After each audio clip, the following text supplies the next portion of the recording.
Wedi leoli yng Ngogledd Cymru mae caer gyn-hanesyddol fawreddog Dinas Dinlle. Safle sy'n cael ei effeithio'n drwm gan newid yn yr hinsawdd.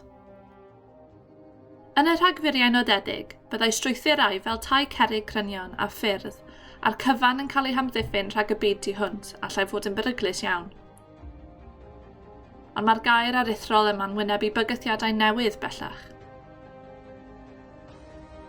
Mae rhwng 20 a 40 metr o'r clogwyni gorllewinol wedi cael ei colli ers 1900 yn unig, ac mae'r erydiad hwn yn cyflymu wrth i stormydd ddigwydd yn amlach.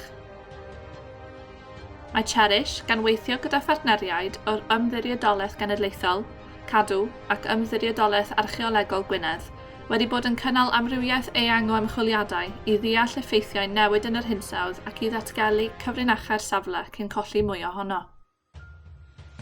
Mae arolwg geoffisegol a gwaith cloddio wedi galluogi ni gael cipolwg dan y wyneb a datgelu rhannau o hanes dwfn a chymleth Dinas Dinlle. Mae ymchwiliadau ar hyd yr ymyl bregus y clogwyni wedi datgelu nifer o arteffactau a strwythurau sy'n ymwneud â deiliadaeth y gair yn ystod yr oes haearn a'r cyfnodau Rhufeinig Brydeinig, gan gynnwys un o tai crynion mwyaf a mwyaf trawiadol yng Nghymru yn ôl y gred.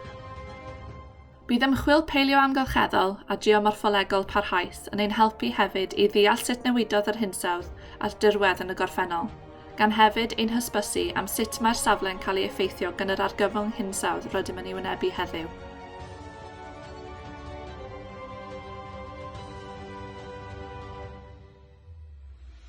Mae effaith lefel y môr yn codi, mwy o lawiad a thywydd eithafol yn amlach yn golygu y gallwn golli'r heneb arbennig yma a'i straeon dros y canrifoedd i ddod.